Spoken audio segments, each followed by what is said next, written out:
Hey, you guys. So I hopped on because one, I paid $20 a month for Zoom, so I might as well use it. And two, I feel a little bit inspired to talk more about my research. Now, I'm going to give a big shout out to Mario. He's been going live lately, and I absolutely love it. Now, give the man some credit because every time he goes live, it's like 2 in the morning, 1 a.m. or 2 in the morning for him. So that's some serious dedication, especially when he's got a lot of responsibilities and things to take care of. So I was watching his live yesterday and a few days ago, and I really appreciate him going live and just talking about not only whatever he wants, but etymology. Like, I can't explain it enough. And I know I've explained it a lot, but I can't explain it enough. Etymology is just mind blowing. And honestly, with the research I've been diving into for the past, I want to say now it's been like way more than 7 years. I think it was like 7 years in 2020. So now we're in 2023. So yeah, I've been studying all of this for a very long time. But I believe etymology can help you unlock literally the mysteries of the universe. And that is the one topic I love to discuss, is the mysteries of the universe. So, speaking of mysteries in the universe and what you constantly hear me talking about ever since, let's say, what was it, 2016? I started in on it. No, it wasn't 20. Well, actually, I think it was. But when I started to really get vocal about it, it was actually when I had Amy Gwynn on my YouTube channel. Like, when I tell you, I'm so heartbroken that my original channel and all its content is just like completely gone. I'm not kidding. Because there was some really good content on there, especially with a lot of great people. I had a lot of really great interviews. I had a lot of awesome, discussions, marathons. Just, I don't know what I was thinking. I don't know what I was thinking. And honestly, I didn't intentionally hard delete it. YouTube did. Like, ugh, that kills me. And I'm hoping, like, I'm really hoping that my laptop might have some of it saved. I really do. It's just really hard for me to remember if I did save a lot of it. Like, I can't remember if I did or not. And it's not even working. It hasn't worked since I looked into, that auction website for the Force Fend conspiracy. And that's been at least 2 years. So I might take it to a friend to try and fix and see if he can recover something. But there's just so much, including that amazing stream I did with Amy Gwynn. And we went on live for like, I think 11 or 12 hours that day. It was so long. But we talked about everything, including Midday Blue Apples. Now, other than Jenny Kyle, everyone knows Midday Blue Apples is my thing. The Blue Stones, which is what Midday Blue Apples really is, that's my thing. Not to mention, my bloodline goes all the way back not only to the ancient Druids, but the guardians of the Blue Stones. And it's also associated with Scotia, who was the queen who literally named Scotland and Ireland. And she was the daughter of Queen Nefertiti. Okay. So when I tell you I know what I'm talking about with the Blue Stones, I know what I'm talking about. But it's funny to see other people try and claim that I'm stealing their research when I've been doing it way before them. And I'm not trying to like claim to it or anything. I'm just saying there is room in this universe for more than one person to study something. Now, if you want to add on to it or join in on it, I think that's amazing. But if you ever have the audacity to say, I'm stealing your research, you've got another thing coming. I've already dealt with so much on you. Like, I'm not even going to get into it because the great thing is the guy I've been dating, he's been teaching me how not to be triggered or react to certain situations, certain people, certain emotions. So that's what I've been doing. That's why I've been chilling, being happy. But one of the things that I love to do, whether I'm on live, whether I'm posting about it, or I'm just in my room being a homebody, is researching this massive world riddle. And when Mario was on yesterday, he was slightly talking about it too. And it's funny because every time I go in his chat and I comment, he's just like, he gets a little nervous. He's like, oh, Indy, I can't respond to that. Or because it's funny. I think is he in the UK or Australia? I think he's in the UK. And aside from recently with him going live and me jumping in his chats, I've never corresponded with him. I've never done a live with him. I think they've tried to do a live before. I think it was on Streets or something, and it wasn't even that enjoyable because everyone was bickering, so I jumped off. So my point is this: I don't talk to Mario. I don't email him. I don't do that stuff. Yet we're still talking about the same thing. So that should just get you to think a little outside the box and say, two complete strangers that have two completely different ways of decoding something or deciphering something have found the same thing. That's fascinating. Hey, INFJ. Hi there. I've been enjoying Mario too. Yeah, exactly. I think Mario's content is great. And like when I watch him go live, it brings me back to when I first started my channel, when you don't really have anyone joining you. You didn't even know you could have anyone joining you. And it was just you live on YouTube and you were talking to the chat, which sometimes that's like the best way to do it, because if you have too many people on your panel, it gets really hard to multitask. And even though if you're either on camera or off camera, sometimes you feel like if they're looking at you and you're not looking back or giving the full attention, they know. So I like having panels, but I also like just hanging out and talking like this. As you know, every time I go live, there's no planning behind it. There's no structure, there's no subject category to pick out. It's just whatever is popping into my head, whatever I feel like talking about, whatever recent rabbit hole I've been down under. That's just what I do. And so to fit with the theme of the title that I gave you, it's Midday Blue Apples and Hypatia. Now, I just recently discovered Hypatia, and I cannot believe I did not know about her sooner, because she is a huge piece of the puzzle I've been chiseling away at for freaking years. And so I just find it absolutely mind-blowing that took me this long to find her. So to give you a little bit more background on Hypatia, she was a teacher, one of the most renowned teachers during, ancient Greece, or not ancient Greece, sorry, the Library of Alexandria. When the Library of Alexandria was going on, her father was Theon, and then they were associated with Ptolemy and stuff, right? The two Ptolemies were the ones who created this huge museum. And I forgot how to pronounce it, but it means Museum of the Muses. And that was actually the big portion of all these, scrolls, books, any type of knowledge you can ever think of. They went around the world, collected, and then brought it to the museum, the Museum of the Muses. Now, the Library of Alexandria was a branch off of the Museum of the Muses. So you had little branches that expanded off that had more knowledge. And each one of those museums or facilities, libraries, whatever, had a guardian. Now, the guardians are the ones that are the teachers that guard the knowledge and also try to teach the knowledge to those who are worthy. And Hypatia, she got this from her father, Theon. She was amazing. And not only that, she was deeply enamored by astrology, astronomy. She had the turntables, things like that. Turntables are something, it's like a tool that was created to help you read the alignment of the stars, right?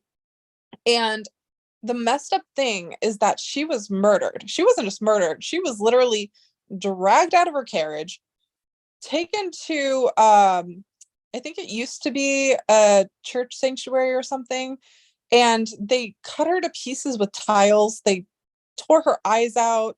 They did unspeakable horrible things to her, and they chopped her up and ripped her apart, all because of the Easter equinox, right? So I actually did a treasure hunt on this I think it was last year, last Easter. And it's so crazy. I didn't even know the connection at the time. So those of you who worked on it, it was basically teaching you how Easter can either fall in March or in April, because it's based on a full moon and everything like that. It's connected to paganism, stuff like that.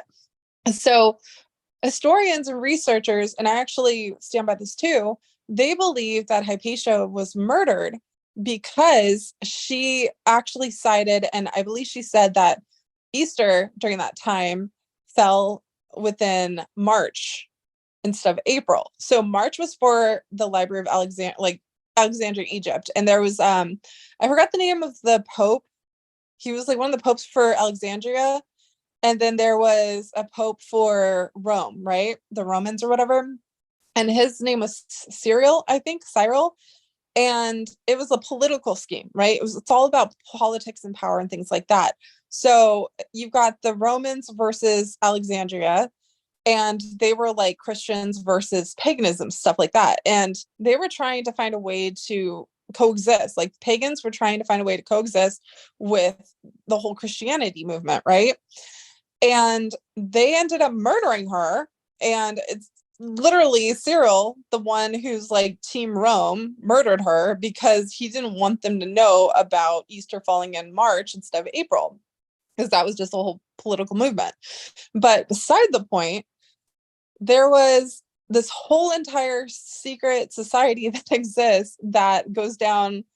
I can't even explain to you how long it's existed, but it exists solely to protect what is known as the Museum of the Muses. Now, that's the collection of all the knowledge. Why do you think Plato and Ptolemy and, Nostradamus, all of these great historical figures and philosophers throughout history were so knowledgeable? It's because they had access to the stuff. We don't have access to that anymore. That's because they have taken it, they've moved it, and it's continuously been taken and moved for, I can't even tell you how long. I will just say that every time there is a murder or a war, something is going on politically and it's moved. And now I recently found where they moved the school to, and it's in Europe. And I will say that TTOTC helped me figure this out. Okay. I'm not going to go too deep into it, but TTOTC helps you figure out where the school is. But to trace back, there's like so much that I wish I could just like sit here and talk about and try and explain, but it's just like Mario said, it does not stop. It expands beyond our comprehension, beyond my comprehension. But it's become one of my most favorite things to look into and connect, because even when I find something that I'm like, okay, that's fascinating, don't know what to do with it, 3 years down the line, I come across something else and I'm like, oh, wait, that connects to what I found back here. And so the Hypatia thing, I'm like, I didn't know about Hypatia, didn't know what to do with her, nothing like that. But I knew about Ptolemy, and I knew about the Lyceum. I think it's the Lyceum, like Lyceum. I think it's spelled Lyceum. So that is one of the schools that Ptolemy created. And that is where it starts. The little branches of the School of Knowledge starts with that. And not only that, but I believe it was their, it's not the mascot, but the symbol for the school is a griffin. Look into that. That is absolutely mind-blowing. I did that and it was just crazy. But it keeps changing hands throughout history. And there's wars, there's murders, there's politics. Like, it's absolutely mind-boggling.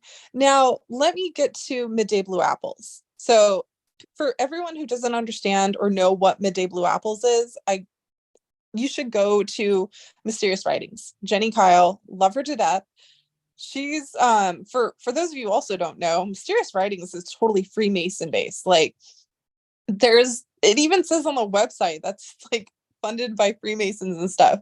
Like, there's so much into this that I'm just like, sometimes you think you're crazy, right? But then you dig deeper and you're like, oh, I'm not crazy. There's proof right here.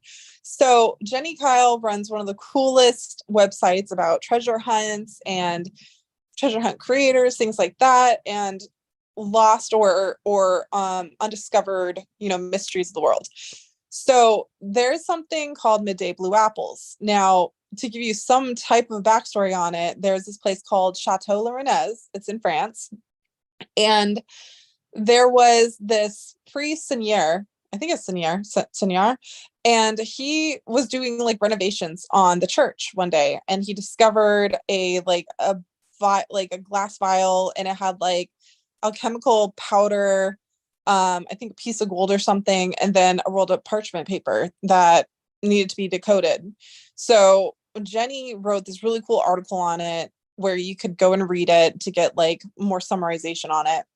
But when you read it, someone finally translated it. And see, this goes back to what you know about the Priory of Sion, right? And the best way to describe the Priory of Sion is the movie, The Da Vinci Code, written by Dan Brown, right? Well, Dan Brown actually got the whole backstory on all of this by two brothers that I think they wrote the book Holy Blood, Holy Grail or something like that. So if anyone's ever seen The Da Vinci Code, I love that movie. Dan Brown is like one of my most favorite writers ever. It'll give you more of an understanding about Chateau Lyonnaise, right? But it also gives you the Roslin Chapel, which is in Scotland, and I went there last year specifically because of all this.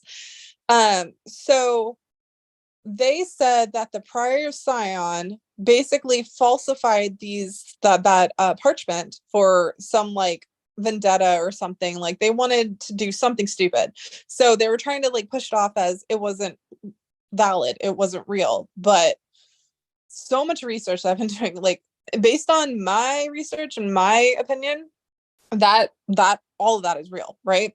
So they finally decoded what was written in the parchment, and I actually went live with Amy one day. I called her one day and I was like, hey, I found this, I want to check it out, like let's play with it.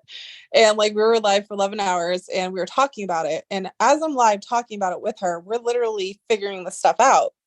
And now what people think it stops at is on January 19th during midday, there's this like stained glass art in the chapel that when the sun hits through it, it goes off of one of Poussin's paintings, right? Because there's this whole riddle with Poussin and midday blue apples, things like that. And it'll show 3 blue circles and it'll mix and it'll turn purple, which is known as the grapes, right? The way that they created or they symbolically represented a bloodline back then was with grapes, right? Grapes, wine, things like that, religion. And when I was at the Roslin Chapel, I was looking for the other piece because I know Roslin Chapel was the other puzzle piece to Chateau Lyonnaise. So when I was there, I was like walking around. I went to all these different little hidden places. Like there's so much there. It's absolutely phenomenal. And I wish I knew more about that place when I was there versus when I like what I know after. There's like so much, and I'm trying to explain it a little bit more subtly and not as fast and not as confusing, because in my brain there's just so many things and this links to this, and it's just I wish I could just sit here and just lay it all out, but I still haven't even I haven't even begun to explain what I have. So when you're at Chateau Lyonnaise, the stained glass, it reflects onto a painting by Poussin, and it literally shows the blue and the red mix, and it creates the purple, which is the grapes. And everyone's like, oh, that's what it meant, it's midday blue apples. But the thing is, Seigneur, he went traveling around and he was a part of the building or the architecture designs and stuff, or sorry, architectural designs of Roslin Chapel in Scotland. So when I was walking around, I was just about to give up because I'm like, I must be crazy. I guess I wasn't right. I found what I needed. And it was in the building at the very end, like when you exit. And I forgot what it specifically said. It says, uh I am the true vine and ye are the branches, I believe. Yeah, it does have the symbol of the corn too. Not only that, Roslin Chapel it's phenomenal. They have something called the apprentice pillar. I think the pillar's apprentice or something, the apprentice pillar. So the story goes, this apprentice created something so beautiful and so profound in the chapel, which was the pillar, that his master became so mad with jealousy that he murdered him and decided to take credit for that pillar. Well, obviously the master was discovered and everything happened. But this is the thing, found out even more stuff after I went there. So not only does Roslyn Chapel just translate to mean head of the Gorgon, which like I found that like the first day I was there, I like translated it. I was like, oh, Gorgon, like, you know, Medusa. What? They have Minerva symbols all over, which is Athena. If you guys know about Athena, like there's so many things. So they have Medusa, they have the Gorgon, Medusa symbol in the church. They also have the Pan, they have Pan, and then they have the Green Knight, I believe it is. Yeah, the Green Knight. Like there's so much to that. I wish I could explain more, but this is the thing. So when I was messing around with the Lost Book of Nostradamus, right? Because I'm a weirdo and I can't just work on one impossible puzzle. I gotta, you know, do a multitude of puzzles. So recently, not too long ago, the Lost Book of Nostradamus was discovered in the Vatican Library. And the introduction in that book talks about how, well, basically Nostradamus, and Nostradamus was one of those people who was a philosopher, a thinker. He was associated with Medici's, everything like that. He was somebody who wrote prophecies, and a lot of those prophecies that have been decoded have come to pass, right? So he wrote a letter to his son, who was like 5 or 6 years old at the time, but he wrote it in a way where it was meant for him in the future. And he's talking about all these prophecies that he decoded through the astronomy, astrology, everything like that. And he basically said that, you know, with this knowledge is great power, and it's not meant for the wrong hands. If it's in the wrong hands, it could be catastrophic. So what he did was he burned a lot of it, but then he compiled the most important pieces. And he said that in order to decode it, you had to find, I think he said the key lies within my heart. Yeah, that's what it said, is the key lies within my heart. And it's this whole letter to his son telling him, you're going to have to prepare, but this is how you're going to figure out how to decode it. You could do this too. It's mind boggling. And you could buy this book actually on, you know, Kindle and stuff. Like that's what I did. And so for the longest time, I was like, okay, well, I know the Court of Love was created by, okay, the first troubadour was William of Aquitaine, right? And his daughter, I think her name is Catherine, I can't remember her name right now. She was associated with creating tarot, but also creating what is known as the Court of Love. And everyone who is associated with the chase and Force Fen knows that Force Fen's chess motif, which is literally what broke me into all of this, is called Attack on the Castle, the Church by the World. And it's about the allegorical siege, right? Well, the allegorical siege is about the Court of Love and things like that. So when I looked deeper into it, the daughter of William of Aquitaine, she not only funded the troubadours, and the minnesingers were later on created after the troubadours, but she basically helped fund the society that her father started that was associated with Nostradamus, the prior scion, things like that. And they always hid it within what is called the Court of Love. So when you would read romantic poetry or songs and things by the troubadours, you would think, okay, these guys are obsessed with women and they're like obsessed with beauty. And Eleanor, thank you, Lucky. They're obsessed with beauty, stuff like that. Well, I actually figured out that when they talk about a woman, it's not a woman. It's actually a secret. It's an item. It's something sacred. And that's what they do. Like, there's so many different things, like prime example, Metamorphosis, I believe, the one, oh my god, who wrote it again, Ovid's Metamorphosis, another huge piece of the puzzle. And that goes back to Poussin as well, because Poussin created artistry and different paintings that are about Ovid's Metamorphosis that is also associated with the Court of Love, which goes back to the troubadours, right? Like, I'm telling you, this thing is like deep. And I'm trying to just talk a little bit about it to try and explain more. But like, you guys, these puzzles and these clues and these pieces are literally encoded within the paintings that are in the Louvre, in New York, like everywhere. It's just ancient history, all holds the key. Da Vinci, like, I can't even, it's just mind blowing to me. So basically, they would hide these different things and name them women, right? And there's just so many different riddles that are meant to be decoded that help understand another piece of the main puzzle or riddle, right? So when you look into Nostradamus, what's really fascinating is not only was he associated with the Medicis, because Catherine Medici was the one who actually saved him from getting burned at the stake as a heretic, because he not only practiced alchemy, but he did divination, things like that. And the church clearly did not want that, being spread about. And so what Nostradamus would do is he would write different articles or books or whatever he would write. It would seem innocent on the surface, but to tip other people off that were in the know about alchemy and what he truly was trying to teach, he would put the symbol of the cross of Lorraine. And you could actually find the cross of Lorraine in Fenn's books too. So it's kind of a read between the lines type thing, right? And if you don't think I'm telling the truth, you could look it up yourself. It's been historically proven. So he would use the symbol of the cross of Lorraine, which is another huge feat in of itself. And you could also find that on the Oreos, by the way. Like, it's huge. It goes deep. So he would basically put a symbol and tip you off, be like, this is how you read it, and you need to look for the meaning, but like the meaning behind the meaning, right?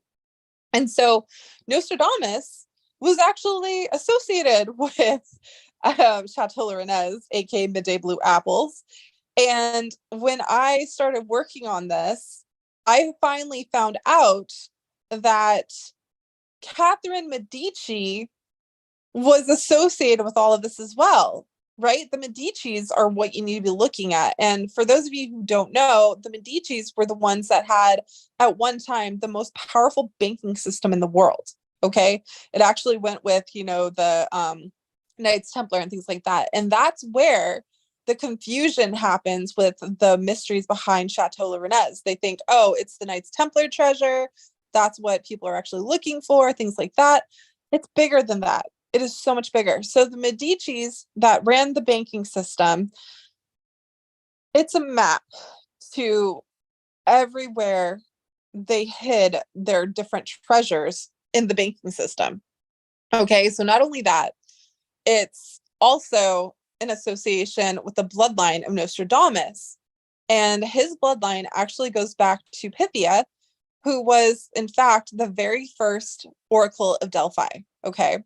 And so a little back history on that for people who don't know, before it was the Temple of Apollo, it was actually, I think it was the twins. And then before that, it was Gaia. Okay. So first it was Gaia, then it was the twins, then it was Apollo. And the Temple of Apollo sat on a fissure in a volcano. And what they believe was the Pythia, right? Or the oracle. And the oracle was, this is the thing, the first oracle was Pythia, right? But the other oracles, because they had a multitude of different oracles, was first a beautiful young virgin, but then they stopped allowing it to be a young virgin because men were a-holes and they took advantage of her and basically ruined her. That's what they said, right? So then they decided, okay, well, then the oracle is going to be, a middle-aged woman, things like that. It's just weird. And it never was, biased to anything. Either like sometimes they were from a great aristocracy or they were really poor. Some were very well educated. Some didn't even know how to write their name. But basically, they would go into this temple. And what researchers and historians believe is it was like a fissure crack in the temple, and the fumes would come through and they would inhale the fumes and it would make them, channel the gods. That's how they would prophesize and things like that. But actually, if you know how to translate the true etymology of the real word of the Grail, which is Graal, and the cornucopia, which again, the whole mythology behind the Grail itself is hidden throughout all time and space. It's, Scotland, Ireland, ancient Egypt, Iraq, Iran, like it goes so deep, right? So if you translate the word for Grail, the true word for Grail, it actually means what was it? Hold on.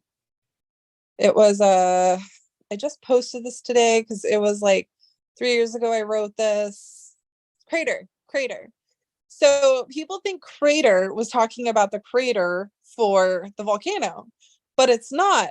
It's spelled Krayter. And that was actually the dish that held this specific type of elixir or potion, whatever you want to call it, that was associated with what you know as the cult of Elysium, right? And they would mix it with different types of herbs and things, but the most potent ingredient and the most important was ergot. It's spelled Ergot. So ergot was a type of fungus that you could also associate with like wormwood or absinthe, things like that, that would be hallucinogenic because it's a type of fungus that basically has you hallucinate. So ergot, especially during the time of Demeter, when they would worship Demeter, they would go out to the fields and it was certain type of conditions and the water would be out there with the heat and it would create this type of fungus and they didn't know about it. So when they would harvest the wheat and they would make like the bread or anything like that, they started hallucinating. And there's like this whole article on France, this like little town in France where the freaking CIA actually took I forgot the guy who created LSD, but he was studying the cult of Elysium. I have the whole book on it. He was studying the cult of Elysium. He went to different tribes that were talking about the cult of the mushroom, different types of hallucinogenics. And he was trying to replicate the cult of Elysium's elixir. And that's how he actually created LSD. So the CIA actually took his research and they fucked around with ergot and they literally put it in this little small French town's water supply and watched people absolutely go fucking insane. That's why back then they thought they were seeing all this crazy shit because they were hallucinating, right? So that's what they would do. They would put the ergot in the elixir or the water, and then they would the Pythia or the oracle would inhale the fumes, and that is what would have them hallucinate and then have them channel. Or what it is it unlocks your full potential of your brain. You know how you only use like I think 5 or 10% of your brain? That actually helped you unlock all like 100% of it, right? And that's another like mind-blowing thing. So the Grail isn't what you think it is. It's not a cup with the blood of Christ or anything like that. It's a recipe, which you would actually find on the Emerald Tablet, by the way. That's why it's the number one source for alchemists. And that's why the church wanted to ban alchemy. Because if you think about it, back when King Arthur and the lore of the Grail and everything like that and Parzival came about, I believe that was what, the 11th or the 12th century. That is when you started to even hear what was known as alchemy. Before it wasn't even called alchemy. You could go back to fucking China and that's ancient Taoism and stuff like that. It just continuously morphs and changes and stuff like that, right? So they created the story of Parzival and King Arthur to basically go against the church and not be able like to not allow the church to win, right? Because anytime you talked about alchemy or anything like that, you were branded heretic, burned at the stake because the church was just that much of an asshole. So what they did was they took their ultimate symbol, the church, and told them, well, this is what we're looking for, this is what we're representing, and you can't be mad at it, right? And so there's different retellings of the story of Parzival. Hey Tim, hey Alpine. And what the only version that actually really matters is Wolfram von Echtenbach's Parzival with the Z. And it is the only retelling of the Holy Grail that has an emerald stone, right? And now the emerald stone associates itself with the story or the lore of the fall of Lucifer during the war and how when he fell from heaven, the emerald in his diadem fell to the earth. And I mean, you guys, if you don't want to read Parzival, at least go on Google or Wikipedia and just like read up on the summarization of it, because it is holding the world's deepest secrets. Like, it's right there for you to read, and nobody knows about it. So I'm telling you, read Parzival. It has secrets in it. That's why freaking Heimlich, was it Heimlich or Himmler, not Heimlich, Himmler, the one who was running the Nazi brigade with Hitler, they were so infatuated with Wolfram von Echternbach's Parzival and the Grail, they kidnapped the guy who decoded Parzival. And then what's really crazy is that before I even knew this existed, I was just messing around decoding Parzival myself. And I figured out the same monastery that the translator slash historian figured out and where they went. Like, there's historical documentation and witnesses and photographs that prove that the Nazis went to this little monastery in Catalonia, Spain, looking for not only the Grail, but the Emerald Tablet. So it's just, it goes so deep. It's so freaking cool. And the whole point of Midday Blue Apples is that it's all a part of it, right? Midday Blue Apples, which is Chateau Lyonnaise, is also associated with Roslyn Chapel. Roslyn Chapel is associated with the Lost Book of Nostradamus. The Lost Book of Nostradamus associates with the artist Poussin. Poussin is part of what is known as the Priory of Sion. The Priory of Sion is actually called, I forgot how to say it. I think it's in French. It's means something of the lily. Mario said it before for me. It's something of the lily. And then the something of the lily goes back to all the ancient times and goes back to what is known as the School of the Grail. Now, when I talk about the Grail, I'm not talking about the Holy Cup of the Grail. There's the Celestial Grail, right? Celestial Grail goes back to astrology, astronomy, divination, the timetables, things like that, which goes back to Hypatia. And Hypatia, again, was one of the guardians of the Museum of the Muses. And the Museum of the Muses was a collection of, like, it was a clusterfuck of all the fucking knowledge of the world.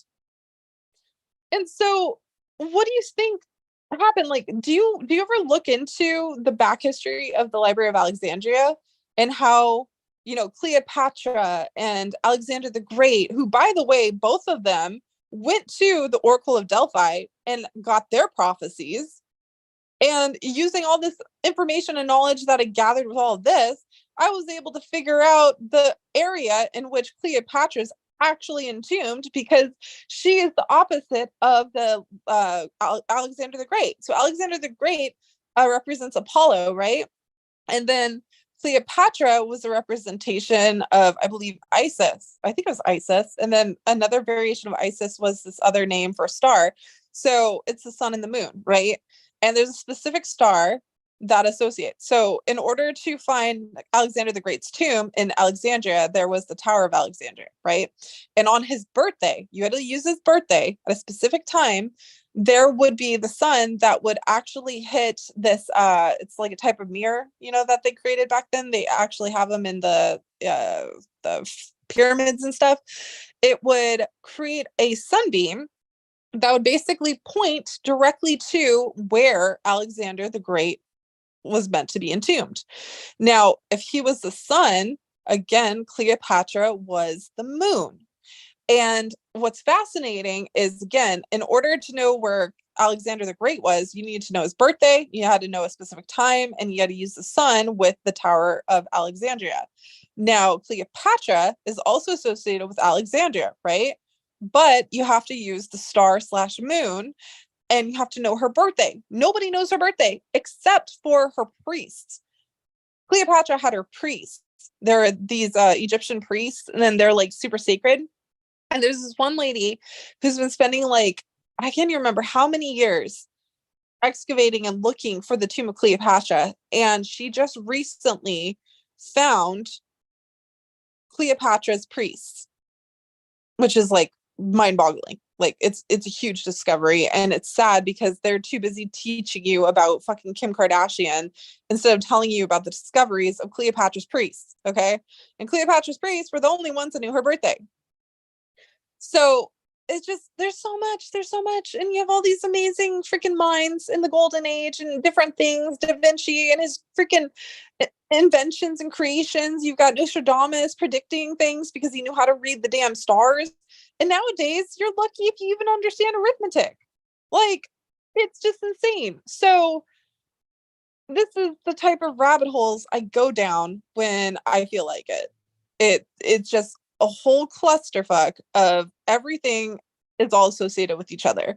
So if you think about it, what would happen if you had not only the banking system of the Medicis, but also you were able to foretell and strategize how to win wars for politics, right? Because it's always about power. It's never about love or peace or anything like that. It's always about the damn church, their politics, and power. And the only way you can achieve power is through politics, using money and fighting wars. So why do you think every single time there is a murder, like Hypatia, like Caesar, different things like that, or a war, it changes and it moves? They change the name of the school and they move the location of the school. But I will tell you this, the current school, it's associated with CIA, like hard stop CIA, which I think is kind of crazy. So you know how the FBI and the CIA are like totally against each other? It's always been like that. It's been like, you know, good versus evil, things like that. And I believe, what was it? I think the CIA is good and FBI is evil. I can't remember. I can't remember some of that stuff because I consume so much knowledge and research on a daily basis. It's hard to remember some details. But it's always just something. And I mean, I've been considering actually taking the time to go back and show you where it starts. Like, I mean, if you want to know where it starts, or a good starting point would be the Lyceum for Ptolemy. Look into that. And then look at what happened to the Lyceum and who was trying to destroy the Lyceum, and then how it changed hands. There's always a guardian, and the guardian's always a teacher. And that eventually bled into being it's not the Knights Templar. So the Knights Templar was completely different. It was the Templar Cian, okay? And the Templar Cian was associated with the monks and the troubadours and the mindsingers, right? Because it was the court of love. It wasn't what you think it was. It wasn't about the taxation and power in the church. Nothing like that. They were trying to guard from that. And that's why the symbol of the Templar Cian is the dove in the moon, because the story from Parzival is that the descendant of King Solomon, right? And King Solomon is also associated with the Oracle of Delphi. This is a specific bloodline that you have to follow. So King Solomon, who's associated with the Oracle of Delphi bloodline, this person was also a bloodline of King Solomon, and he also knew how to read the planets and stars and planetary alignments, like, you know, astrology, astronomy. He knew how to read that, and he knew how to foretell things. And so when he did, the name of the Grail bloodline was revealed to him in the crescent of the, like the sliver of the moon. That's how the story is told, right? And so this was someone who went by the name of Flegetanus, and you guys have heard me talk about this person for years. But Flegetanus was actually a pseudonym for someone who was actually a astronomer, astrologer, philosopher in, I think it was Persia. Yeah, Persia. He was Persian, and that was a pseudonym. And he wrote that everything that he observed and discovered down on a parchment piece, like a scroll or a parchment, right? And then one day, someone that went by the name of, oh my God, what was his name? It was Flegetanus, and then it was, I can't remember the other dude's name right now, but he discovered it in somewhere in Persia. Oh wait, no, sorry, Toledo, Spain. It's been a while since I talked about it. He discovered this parchment in Toledo, Spain, and then he went and told the story to the writer Wolfram von Echtenbach. And Wolfram von Echtenbach is like, yeah, I know you know the story. that was written by Christian Detroit about Parzival, but he totally fucked it up. So he's like, this is the actual true story. This is what's happening. And it's actually happening.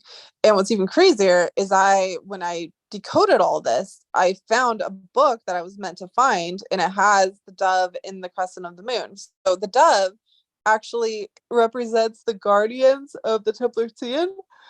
So the symbol itself actually means protectors or protecting. I think it translates to me protecting or protectors of the Grail, right? Which is the knowledge. It's the knowledge, not what you think it is. So I found the book, and it talks about not only that, but it talks about Camelot or not Camelot. Fuck, what was it? I can't remember the name of it right now. I'll just give you a screenshot later and show you. But there's like so many books that you find when you decode this stuff.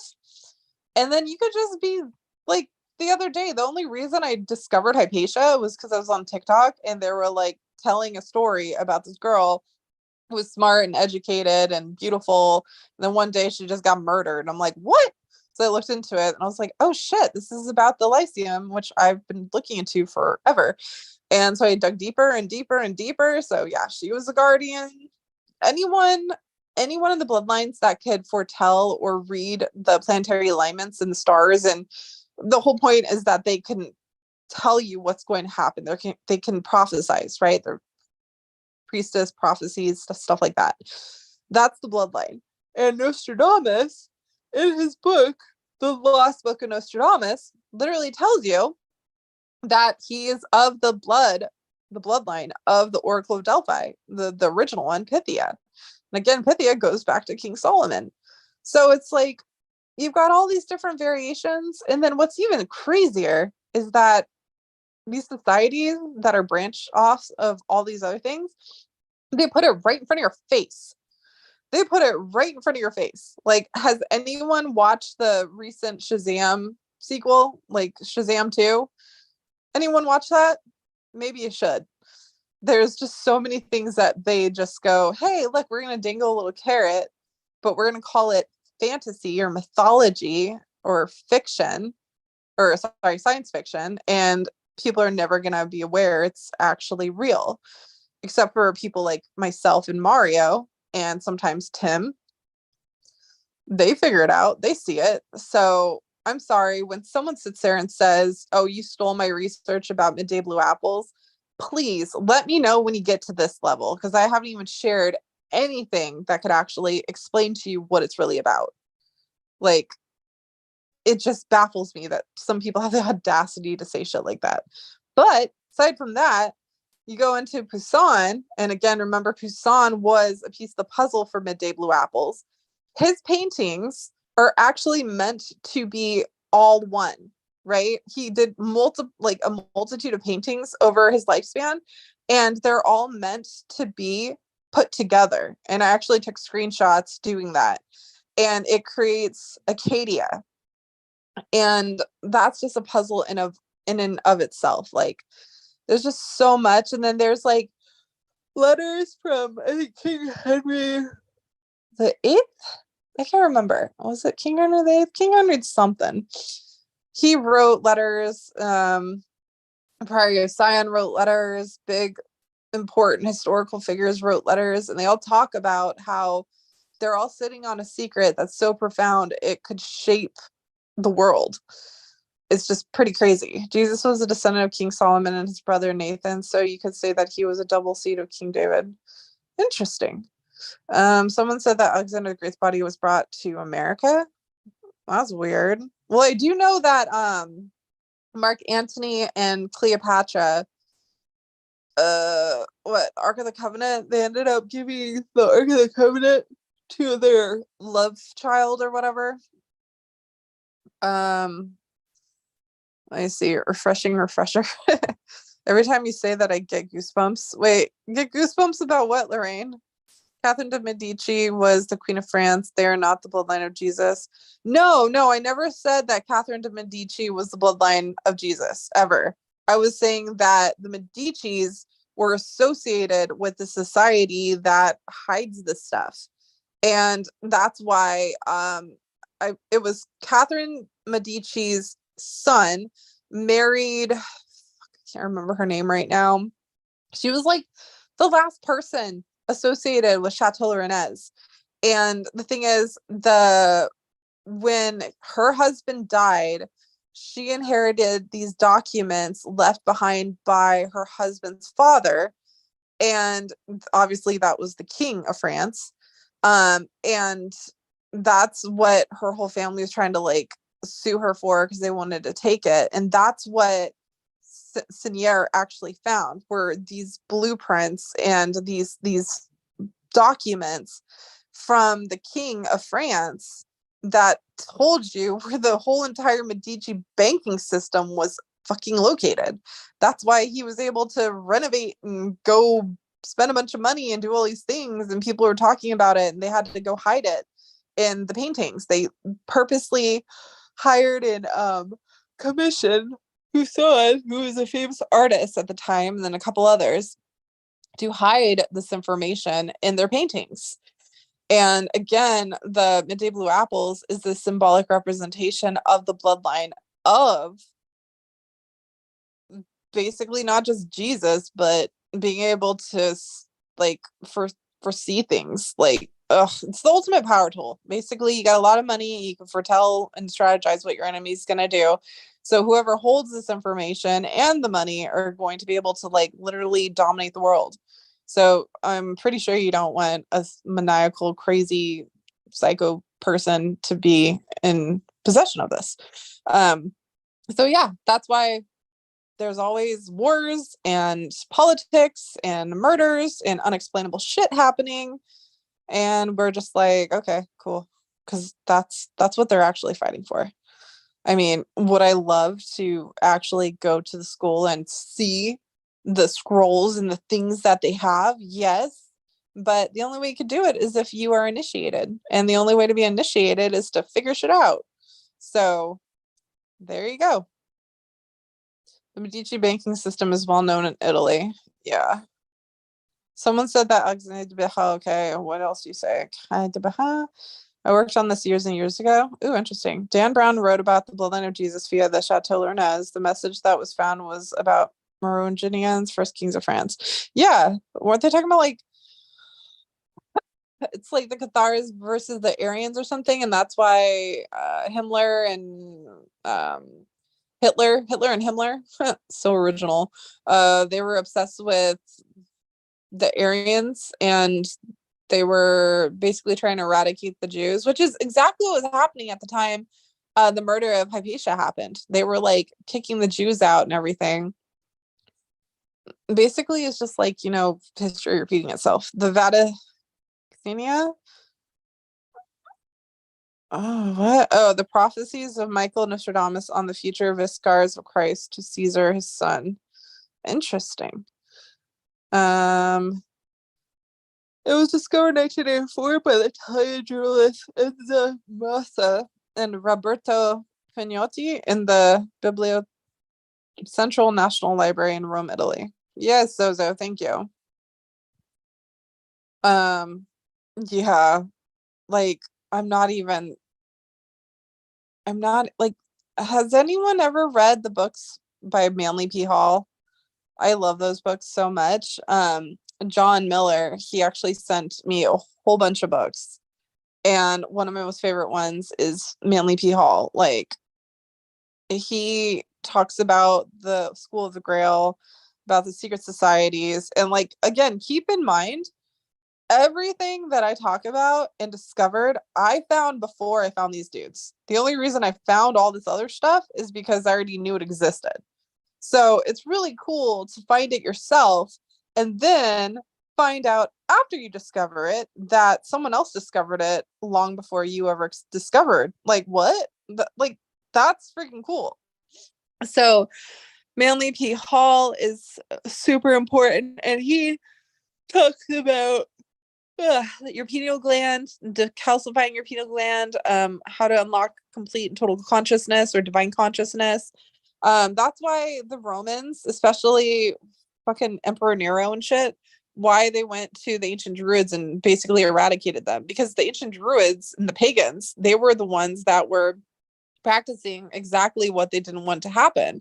And that's why there was the whole pagans versus Christianity thing going on during the time of Hypatia. You got Roman and out, like you got Alexandria, which was literally still pagan, was doing paganism versus Christianity. So it's like crazy. And then best part is that the ancient Druids are my bloodline. They're my ancestors. And Emperor Nero, that piece of shit, basically tried to enact complete genocide on them. And what's messed up is like they never wrote things down. They always practice it. It took them like 15 years to practice it and, you know, pass it down as teachers via word of mouth. And the only documentation that we have on paganism or ancient druids is shit that was written by the very assholes that killed them. So when they talk about like human sacrifice and all that other bullshit, no, no, not accurate. Not about that shit. Medici. Okay, hold on. Feel glad is all about the Hindu. This is a haul on YouTube. Oh, that's cool. The wealthy of the world all know. Yeah, I forgot. I looked into it a couple years ago. And it's the bloodline of Emperor Nero. They're like the richest people on the fucking planet. So you know, what are they called again? Oh my god. Lucky, what's the name of that family that's really popular, or not popular, very powerful, and they're always associated, but they're really bad, and I always talk about them. Can't remember their name right now. I don't know why. I think I just like looked into too many things and talked about too many things recently. Rockefeller? No, not Rockefeller. What's the name? I can't even think right now. Just there's so much cool stuff to like keep discovering. Oh, yeah. Want to know why? Um, oh my god, Notre Dame. Notre Dame was burned down recently because it holds secrets, or it held secrets. Yes, the Rothschilds. Thank you, Tim. Rothschilds. People think the Rothschilds are the ones that run shit. They don't. It's actually the bloodline of Emperor fucking Nero, and you could look that in. Like, basically, the Rothschilds are like the lemmings in comparison. Okay, the lemmings. Fucking Rothschilds. Yeah. And then what was the? It was the Rothschilds. Oh, BlackRock. Y'all ever look into BlackRock? It's a scary thing if you do. That's why recently they were trying to ban TikTok, because TikTok was like the one way for you to get like actual real news of like current events and what was happening. And during the time they're trying to ban TikTok is when France was actually rioting against BlackRock. Like, France, the baddest of motherfuckers that there ever was straight up rioting and petitioning BlackRock headquarters. Like, that's insane. So if you were ever to look into, there's this one guy on TikTok who actually like talks about it and explains it in more detail. But for all the shares and different people that own our food and what we always just have, BlackRock, fucking BlackRock. BlackRock owns everything. Everything. They own like I can't even explain to you. Just look it up. Look it up. Look at how much inventory BlackRock owns on this planet. It is terrifying. Yeah, Tim, I looked into that too. It's crazy. Yeah, and Soros scares me too. He was the reason why we had all those fucking riots and shit back in 2020. News from TikTok. No, like that's the thing though. You laugh Jeff, but there were people that were in France, living in France, that would go live and share the riots and what was happening in France. And it wasn't blocked. It wasn't censored. Like if you tried to share it on Facebook, it was censored. You were blocked. Your account was like put on hold for like a week or something. Same thing with Instagram. But TikTok, it did not censor anything. It told you this is what's happening currently in France. This is what's happening currently here. And again, remember what I told you? Anytime there's a war, something's going on. Something's going on. I'm telling you. But yeah, I know people are like, why do you spend all your time trying to understand this? And why don't you live in the moment? I do both. I live in the moment and I go down rabbit holes from history because, history shapes our future.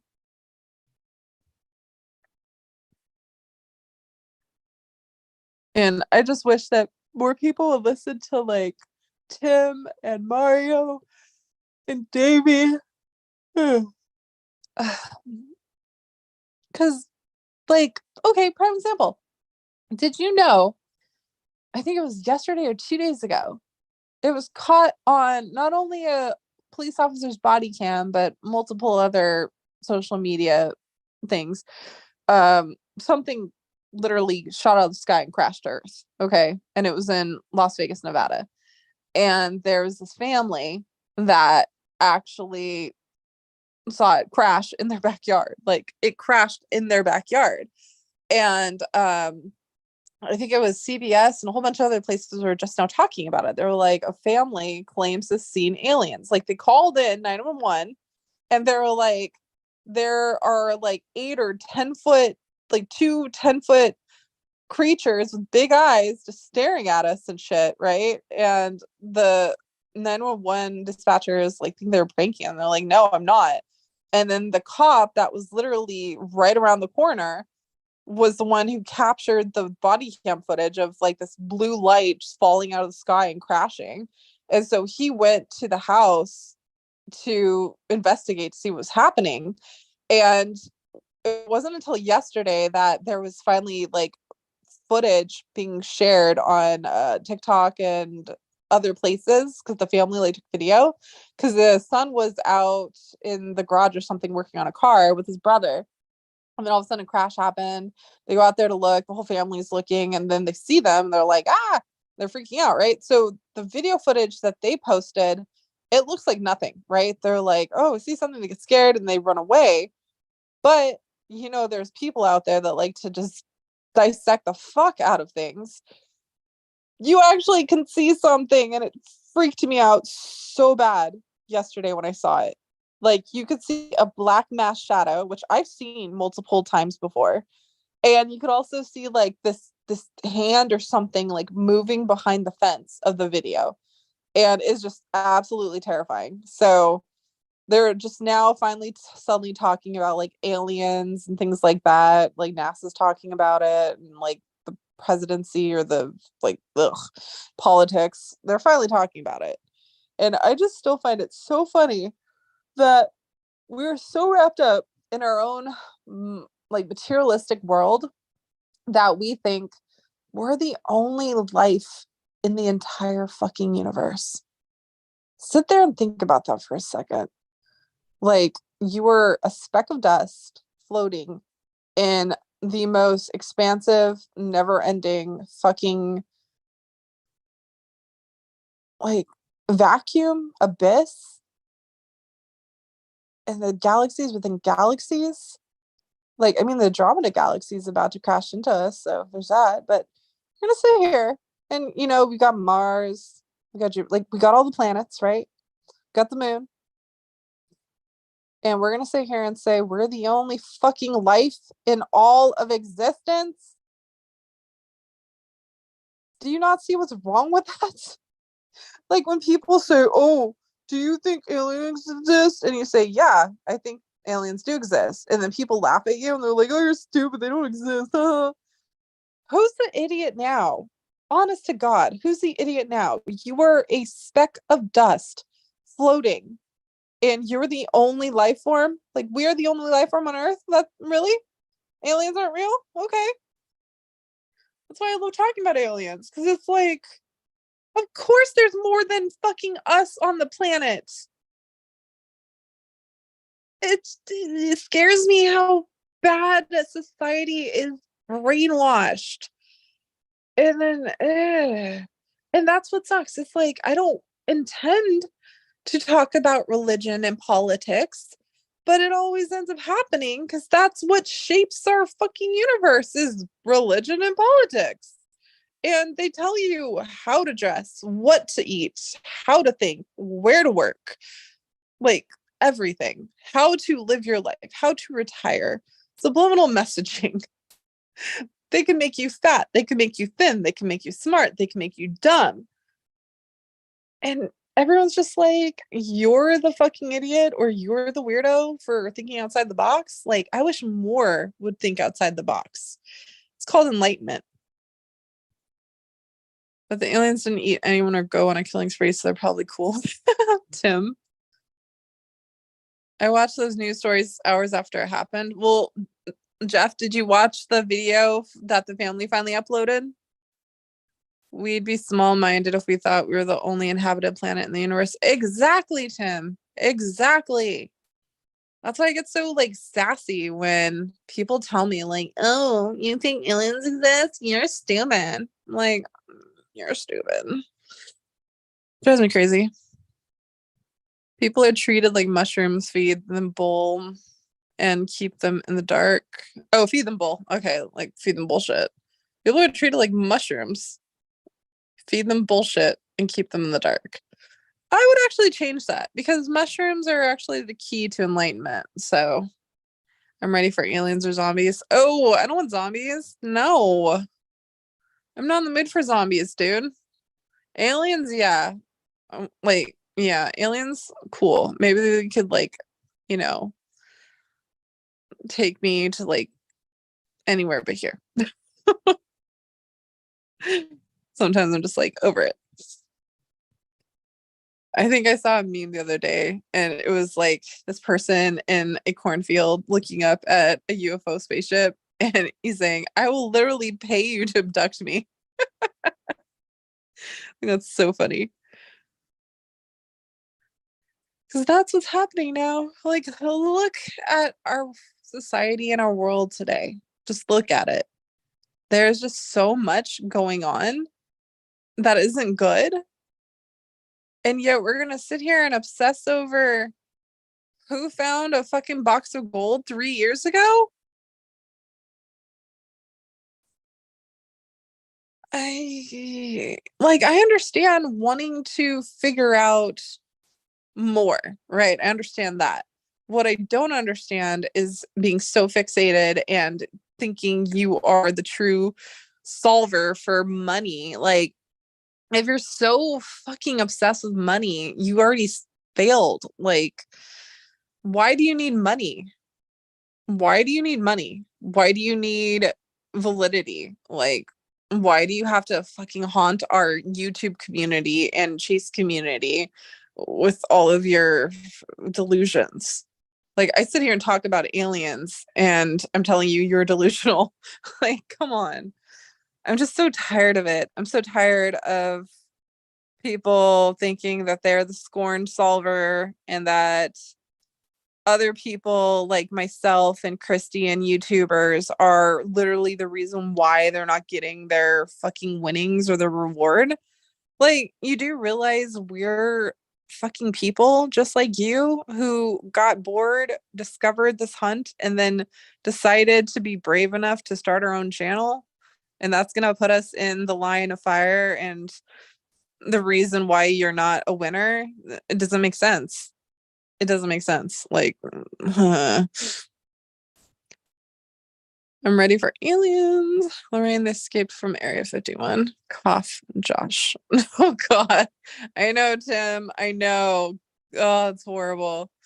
Life is so scary. Yeah. And they're talking about like another fucking recession or something, too. Did you eat a gummy, maybe? No, I did not. I'm just tired. And I ate a lot of food, you guys. I made the most phenomenal mac and cheese I've ever created in my life. like in my life. I'll post the recipe and the picture on my community page on my YouTube channel. I recommend everybody try making it. I kid you not. It was so fucking good. I still have leftovers. So as soon as I'm able to breathe and I'm like not a ball that will fall and roll on the floor, I'm probably gonna heat up some more and eat some more because it was fire. Like I could probably open my own food chain with this mac and cheese. It was so good. So yeah, that's why I sound really tired and just me because I'm just chilling. I'm just chilling. And I see it's Saturday, it's 5. Yeah, I'm just being super lazy this weekend. I've got an awesome job interview on Tuesday. I'm not going to say too much because, there's psychos out there that will call my employer and get me fired and put me through this hell. But things have been looking up. I've learned to be more positive, avoid BS, and just focus on my happiness. And it's been great. So, because I'm in such a great, happy mood, that's why I went live and started sharing this stuff with you guys. We've been in a recession since the beginning of January 2022. Yeah, but, maybe it's going to be a recession. A recession was in a recession? Recessionception? Try saying that. Yeah. Hopefully you will get it. Thanks, Tim. Yeah, I hope so too. I'm tired of being a broke bitch. I was not a broke bitch before this. Do do do. And trust me, if I get this one, I'm gonna be not a rich bitch because I'm still in California, but I will be happy. I will be happy. Like I swear, in order to live comfortably in California, especially LA, you need to make like $45 an hour. I'm not even kidding. Like $45 an hour or more. It's crazy. What would you do if you were facing an alien? Ask them about my research, Lorraine. I would be like, hey, I've been working on this research and I've been like figuring out this goes back to this time and this person. And I'm a little confused about this part. Do you mind elaborating on what you know? Or ask them to be on my podcast. I'd be like, I don't know if you could talk or if you could do your like Jedi magic thing, but do you want to hang out with me and go on my podcast? That's what I would do. I mean, first I would let them know that I come in peace, obviously, because if you don't, you're probably fucked. With the debt ceiling lifted, we'll have hyperinflation in no time. Oh, Lord, I can't. I can't. I can't. You know what I'm not looking forward to? More presidential elections. Whenever the presidential elections go down, so much goes down. Violence, shootings, murders, missing people, like all the fucked up shit always happens during presidential elections.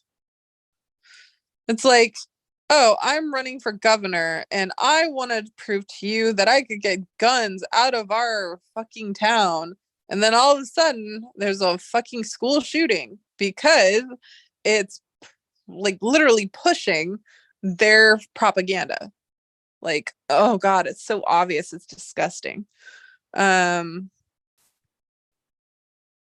Laugh aloud. I'd ask I'd ask the alien about his car's warranty. That's such a waste, Tim. I've been on the planet for more than 50 years. When does the next ship arrive? Fascinating. Oh, hold on a second. Whee! Let me go over here. Oh, Cindy's at Jenny Lake. Fascinating.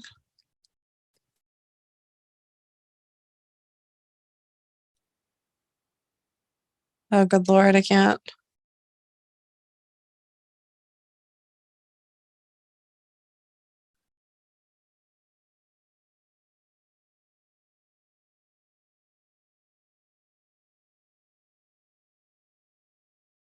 Video of one of the climbers sharing a. There's Sam. There's Hooli. So I'm getting notifications. Eee.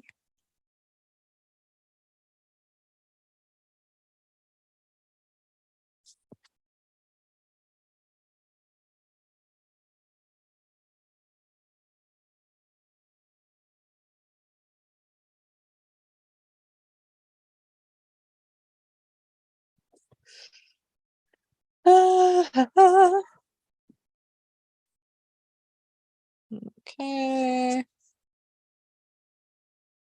Okay, back here real fast. Sorry. Good alien or bad alien? I mean, I don't know. I feel like everyone's both good and bad. It just depends on what shapes them into deciding who they are going to be. So there's no just bad person, there's no just good person. Let's see. Hold on. What am I getting notifications for? What is this notification? I don't like this notification. Okay, there's that. Nope. Huh. Shocker.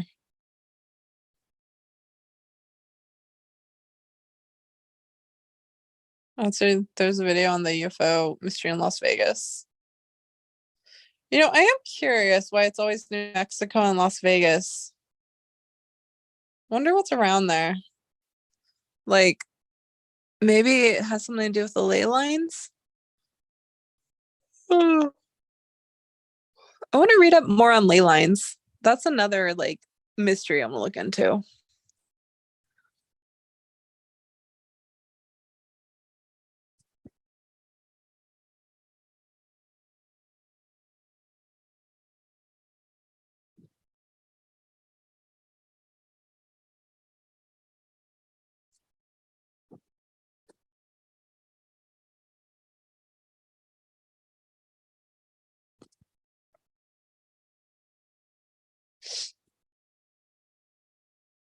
Hold on, I'm getting someone boots on the ground for me for that new 4th annual Utah treasure hunt. Why is my phone being so stupid? Oh my god. Why is it being stupid? I can't with my phone right now. I just can't. Something's wrong with it. I think I have to get a new phone soon. Okay. I have to take a picture of a picture because it's not registering in my damn thing. Like the fuck? Sorry. I kind of haven't cussed as much as I usually do, but now I'm just cussing a little bit. My bad. Okay.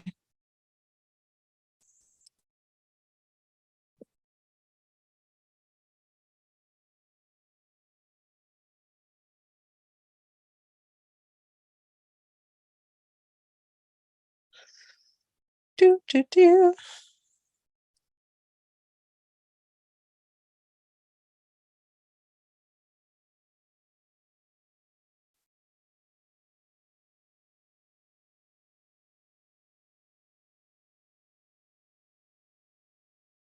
Heavens to Betsy. Okay. Hey, Davy. Okay. I believe being broke teaches you what is and what is not important. I've never had more, always had less. Always gone without, always worked hard, been honest and taking care of others first. Yeah, I do the same thing. Cannabis opens the mind to curiosity is what I meant. Uh Actually, I'm gonna agree with that Alpine because a couple of weeks ago I smoked a little bit too much weed with Vic and I was on the level of uh Rain Man high.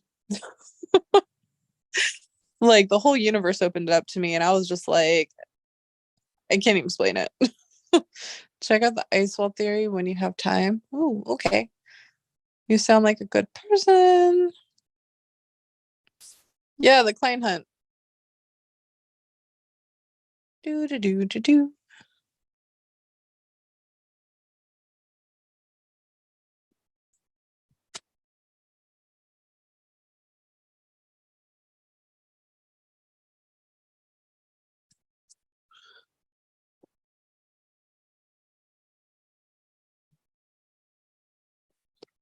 You know what I should be doing is working on the Utah treasure hunt because it's worth $25,000. They put $25,000 in cash in a chest.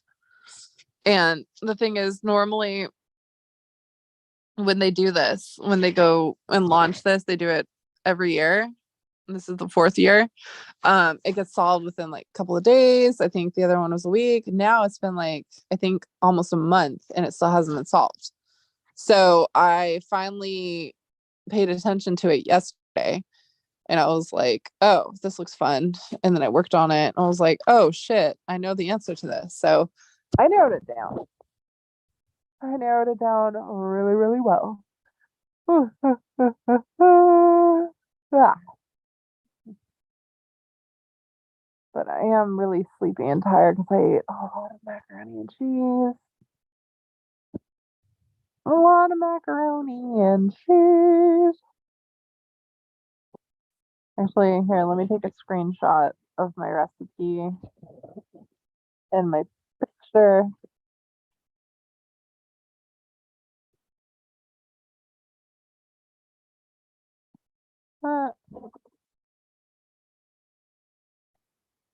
Let's see in the picture.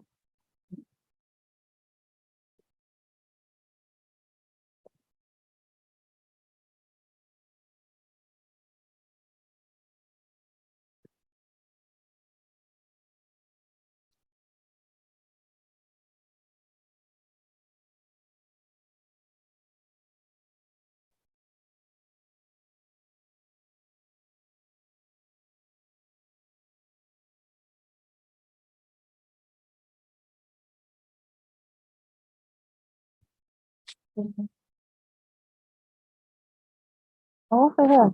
I am enjoying not doing anything today. It's comfortable. Thanks, Lorraine. It's been great to have the next few minutes off. Oh, nice, Jeff. What are you gonna do? I'm always intrigued with what you do. You always do some fun stuff.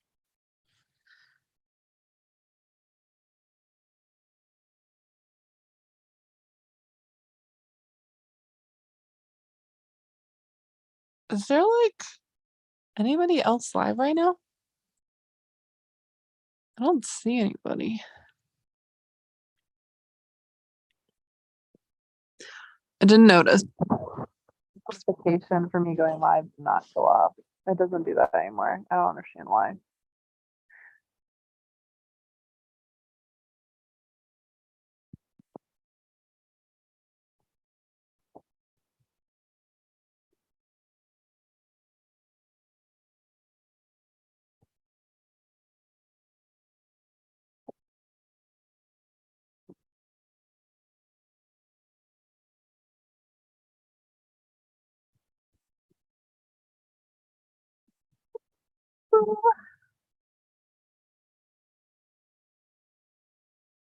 Um,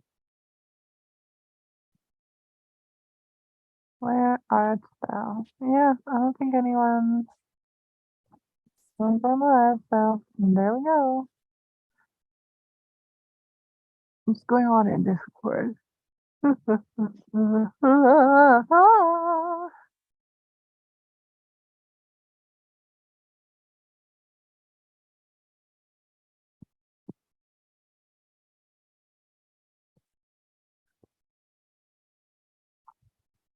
Wow, there's like barely any movement. What is happening?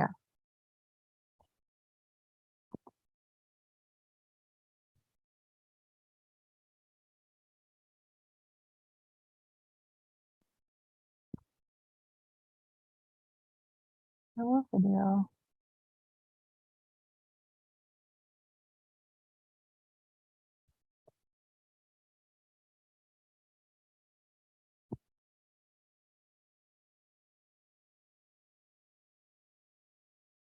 What?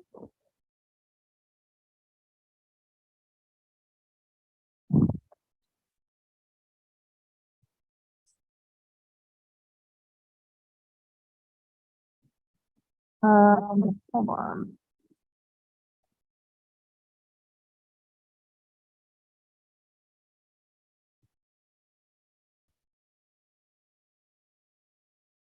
Do you remember that? Oh man, that's gotta be Galaxy and Discord. I know. Only Galaxy would bring up this question. Okay, sorry. Back to my chat room. So I am looking for a recipe for macaroni and cheese. Any suggestions?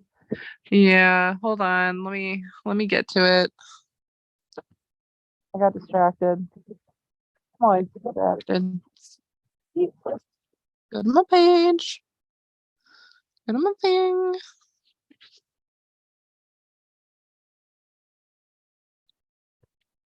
Okay. E. Okay, so okay. In a sauce pan, melt half a stick of butter and add 4 heaping tablespoons of chopped or minced garlic. Trust me on this. Lots of garlic. Turn to medium heat and allow the butter and garlic to turn a light toasty brown. Add in 2 bay leaves, oregano, parsley, salt, red pepper flakes, rosemary, Old Bay seasoning, lemon juice, 3 tablespoons of peppercini juice, 1 tablespoon of sugar, or sorry, 1 teaspoon of sugar. Mix until combined and allow to simmer on low for about 15 to 20 minutes. Cook elbow noodles or any pasta of your liking while you wait for the flavors to meld together. Lastly, add in half a cup of milk or heavy cream, 2 cups shredded Parmesan cheese, and 1 tablespoon flour mixed in with half a cup pasta water to make a slurry. So you take the slurry, once you make the slurry, and you add it to your sauce. So you mix until thickened, and then you incorporate it into your pasta for an out of this world flavor palette of deliciousness. That's what I made today. So I'll post it later if you like.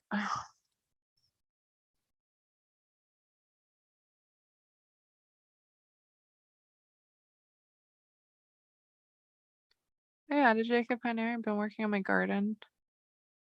Oh, nice.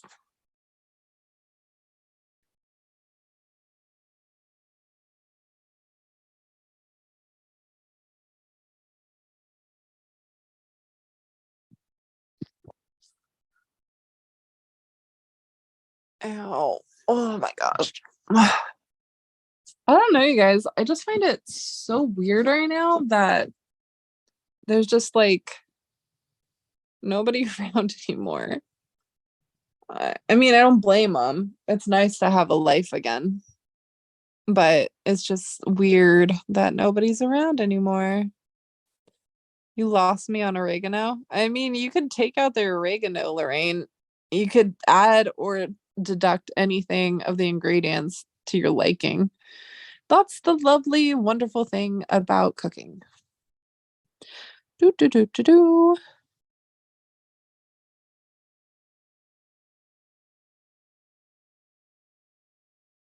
Weeding a garden is a full-time job.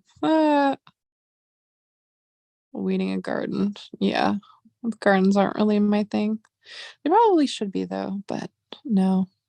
Too much work. I actually have to do dishes later. And then I guess I will start organizing and cleaning my room tomorrow, which is a Sunday.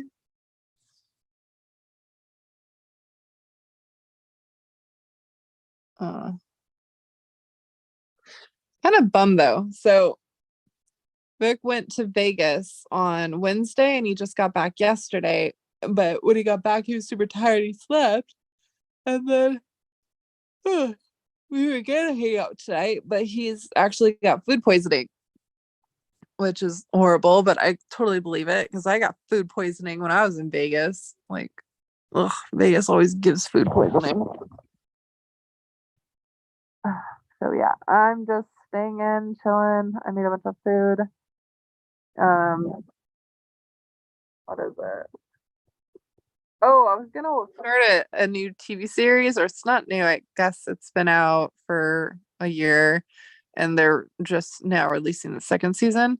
But it's called The Lake. It looks really funny. So yeah, I think I'm gonna start it in a little bit. It's on Amazon Prime. Ow, why is my eyeball hurting? Jeez. Oh, ow, ow, ow. My eyeball. I made some fried chicken portions and served it with cookies, sauté noodles, and crisp broccoli and spring onion capsicum mushrooms. Oh, isn't capsicum, isn't that what makes spicy? Isn't that? Like what your taste buds recognize as spicy? There's a spicy mushroom.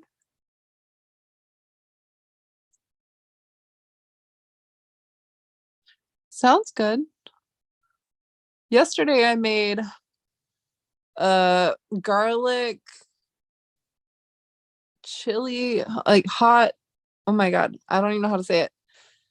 Garlic hot chili oil fried rice, and then I made coconut shrimp dipped in a sweet and spicy chili sauce. I ate all of it last night. All of it.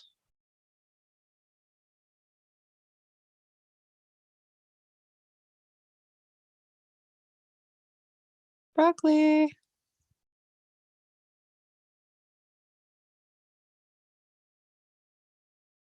See, I love cooking and I love food, but I'm terrible with paying attention to food. Like, whenever I do grocery shopping, I forget that I bought certain ingredients. I need to get better at that. Definitely need to get better at that. And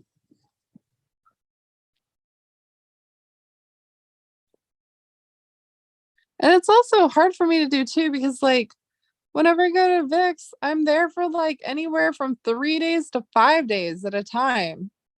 Like, I need to stop doing that.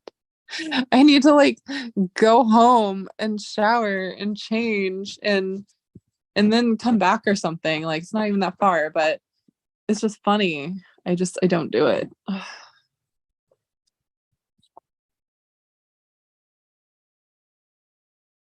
See, you always have something interesting, Jeff.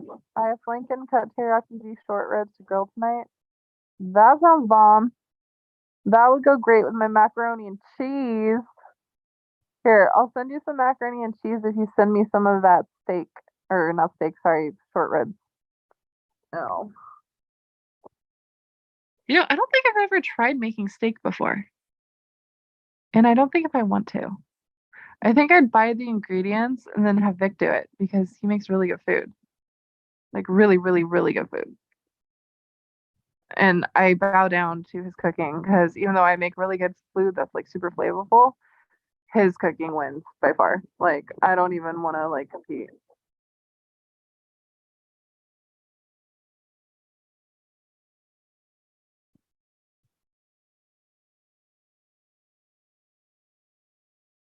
Lincoln cut teriyaki beef short ribs. I don't want short ribs. Eh.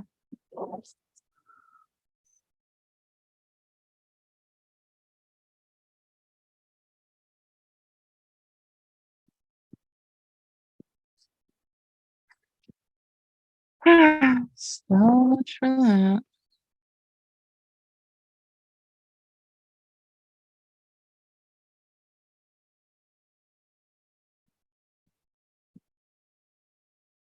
Do do do do do.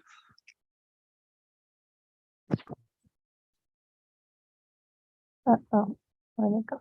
Okay. I don't think I've ever tried. I can't remember though, Jeff. I honestly can't remember.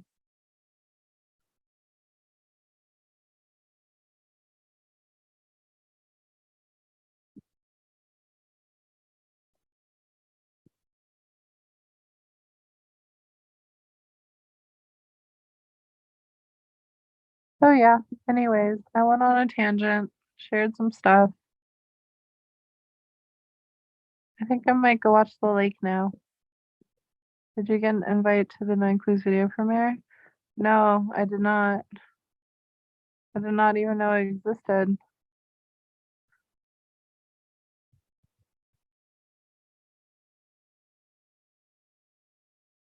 Too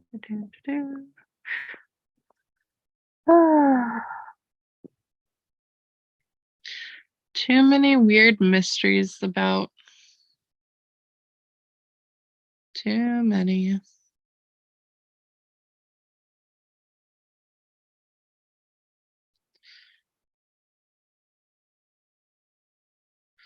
What in the hell? I don't know what the heck that is.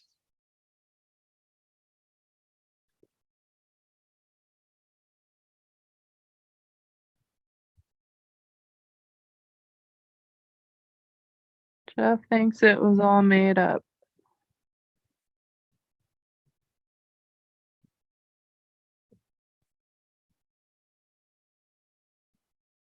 Me thinks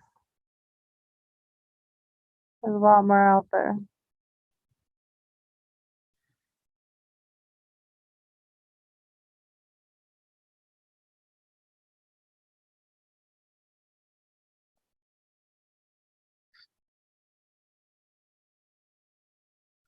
Remember when I used to go live for hours for marathons and then people would still be talking until like 3 in the morning? So I would just let them continue and I'd make someone host and then I would eventually fall asleep drooling on camera. Gone are the good old days.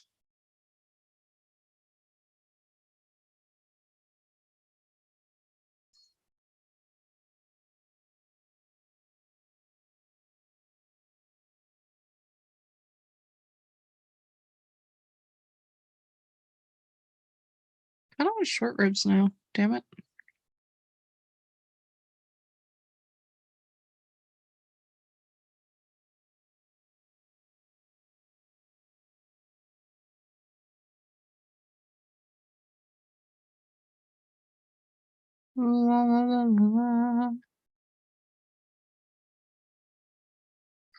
May my nights go by faster. Oh yeah, I forgot you were always working whenever I'd go live.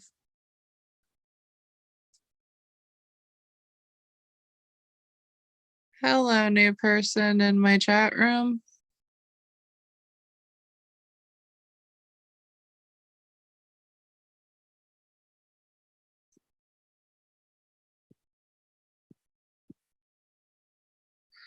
If people understood the poem and what it could do, there would be thousands on here trying to figure it out.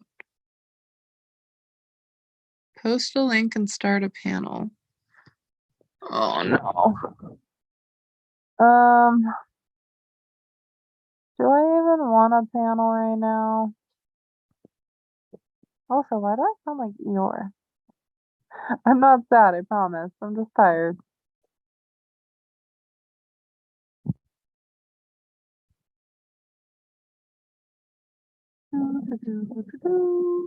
Oh, I do have condensed milk. Oh, I can make caramel. What happens if you mix condensed milk with watermelon juice?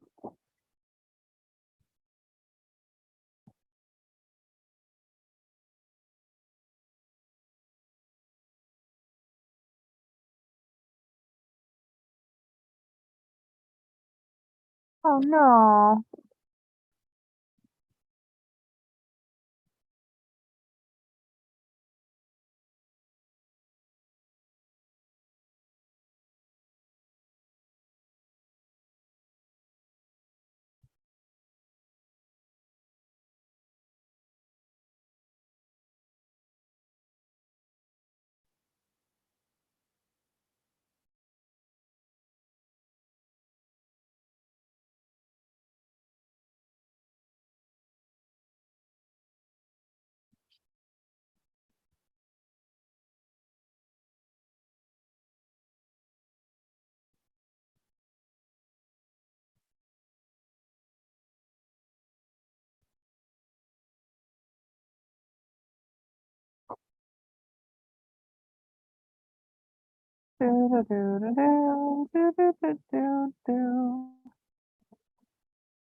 Yes, panel.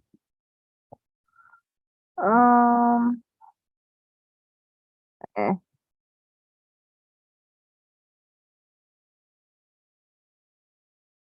Like, who's gonna jump on? Tim, would you go on the panel? Uncle Titus, would you? Davy B, would you? Alpine Gulch? Serena?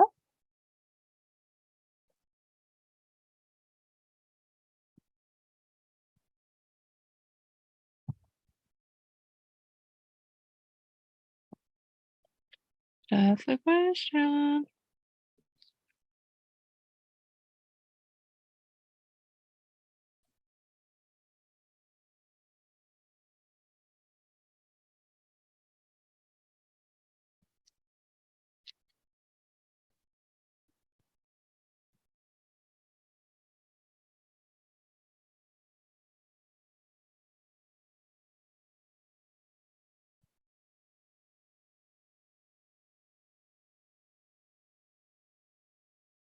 Oh,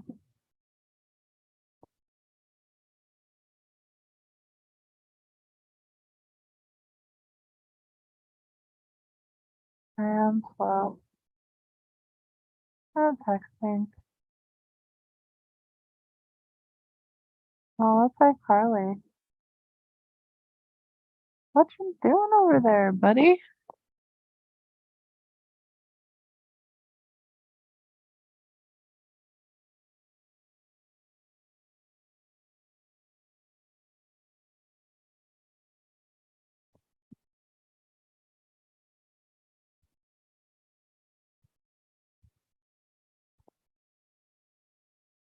Hi, Carly. Oh, oh. Well, that's a spoiler for you. Williams Brewing.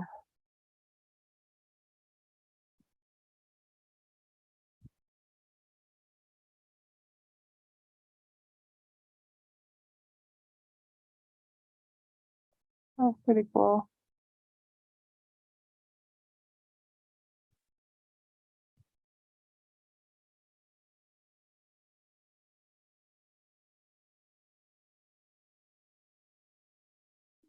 Oh,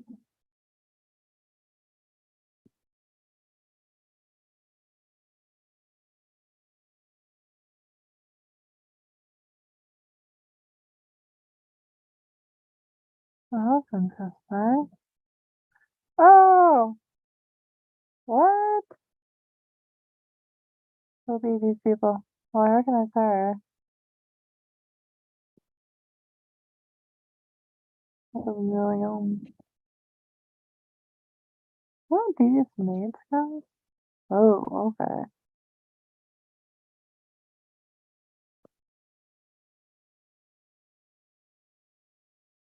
Oh, what? Crazy. 4 children found alive after surviving a plane crash and spending 40 days in the Amazon?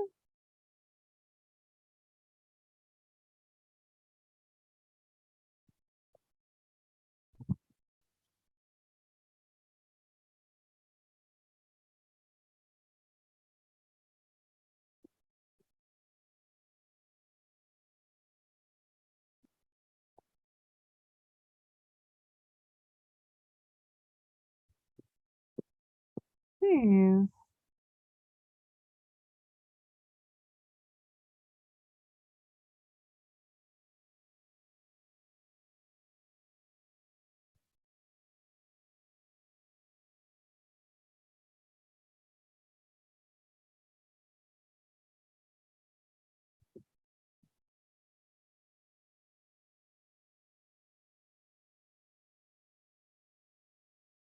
Oh my goodness.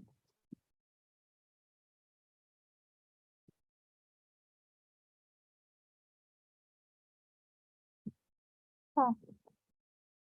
Oh, that's pretty. I want it. I want it. That's dope.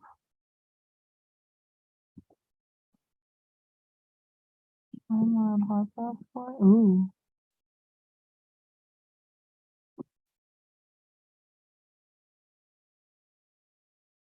Fascinating. Oh, back to my chat room.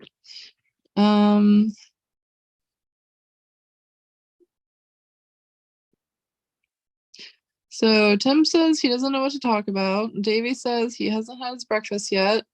I'm useless before my coffee and strawberry jam toast. I agree, Davey. I'm the same way.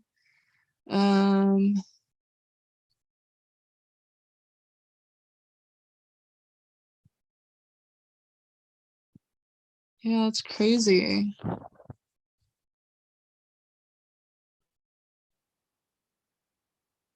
Wait, Shamrocks is still around. This is not the real Shamrocks. Oh, it's so fucked up.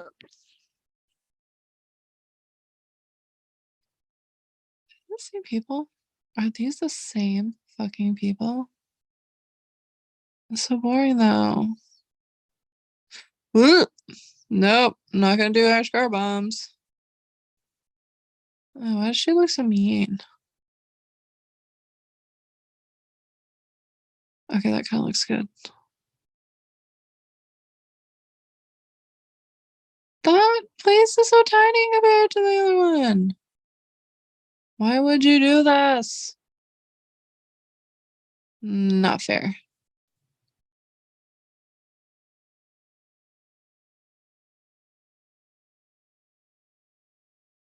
Huh. Weird. Wait, did they make it bigger? No, they didn't. No, they didn't. It's so tiny. Why would you go there? No.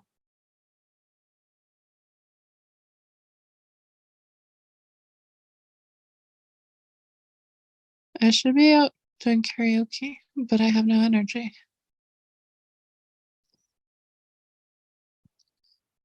Oh, is that mashed potatoes? Oh, that is an advertisement. What?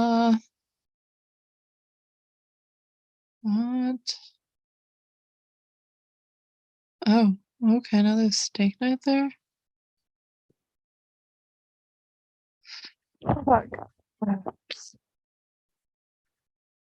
That's kind of packed. How would you go there though? Are you one of these people? No, I don't. I did not. That's a weird crowd for sure. Oh. I'm trying to rewire my camper and I don't know what'll survive 40 minutes, much less 40 days in there. So yeah, that's what I read too, Zozo. It's sad though. Like, what the heck? Let's put Chris to shame. Oh man.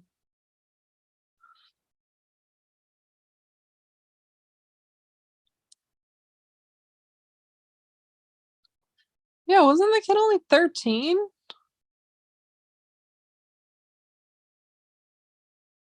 That's crazy.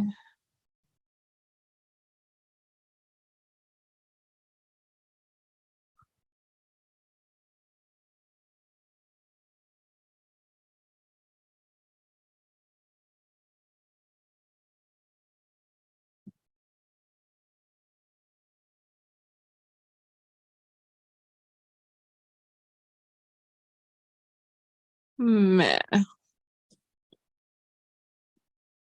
Ugh. Stupid Vegas. I'm not happy with it.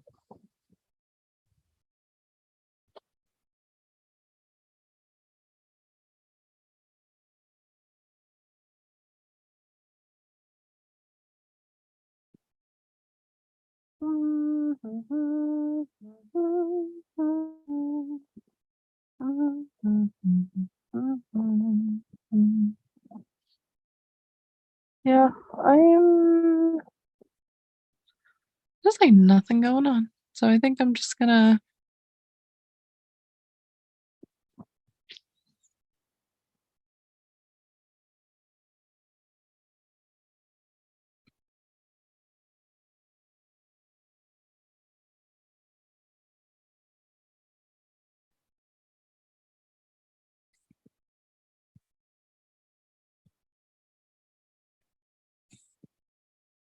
I got tabbed.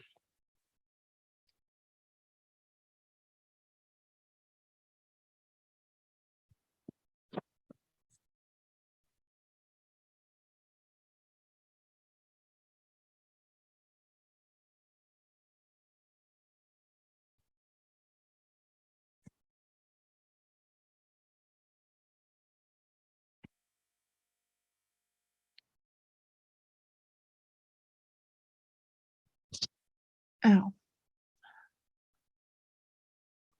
Eyeball hurts. Ah! Eyeball. Ow.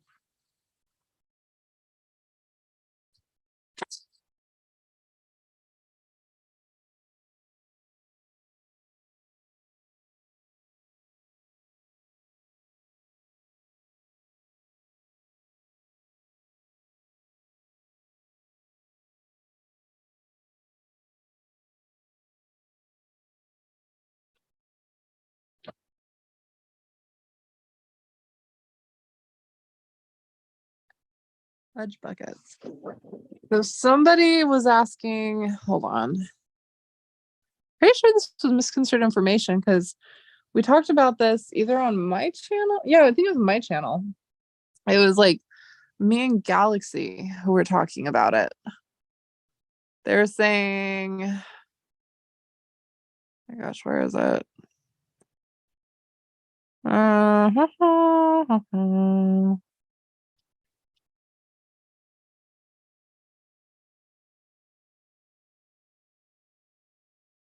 Actually, I'm just too lazy.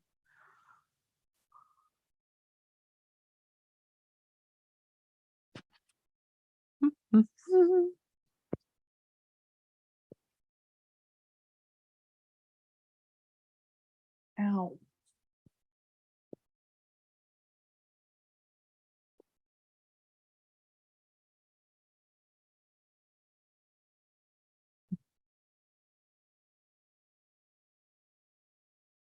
Why is my eyeball hurting so bad all of a sudden? Jiminy crickets. What did I do to it?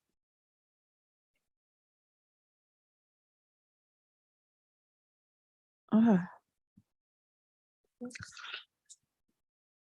That's kind of cool.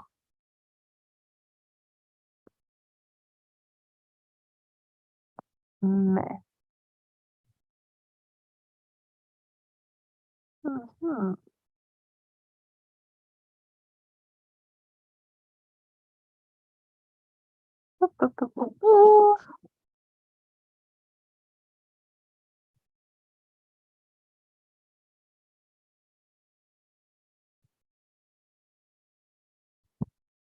Now we're talking about projects galore. Projects galore.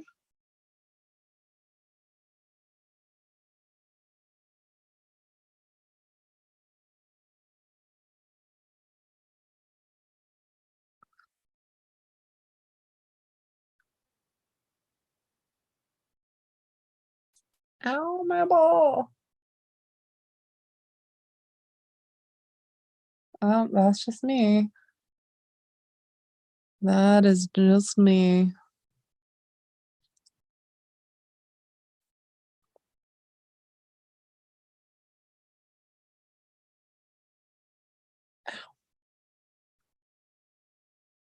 I suppose I could start.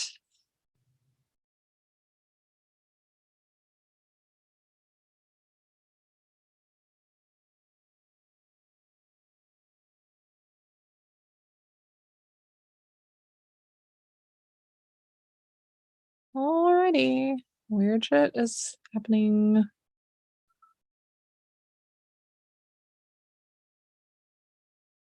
Ow. That was the cutest thing ever. I'm sad it's over. How dare they end? Never have I ever.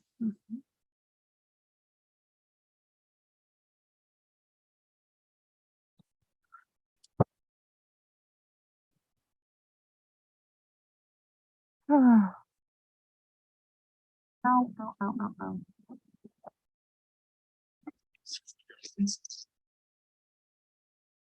Hey. Oops, I just ignored my bad.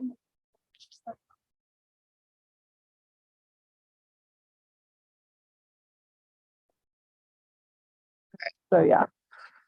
I'm kind of just like meh now. So my eyeball hurts and I'm gonna go watch the lake. It's been fun hanging out with you guys. I'm gonna clean my room tomorrow. Okay. Anyways, have a fun weekend, whatever you're doing. Enjoy that weekend. I will talk to you guys later.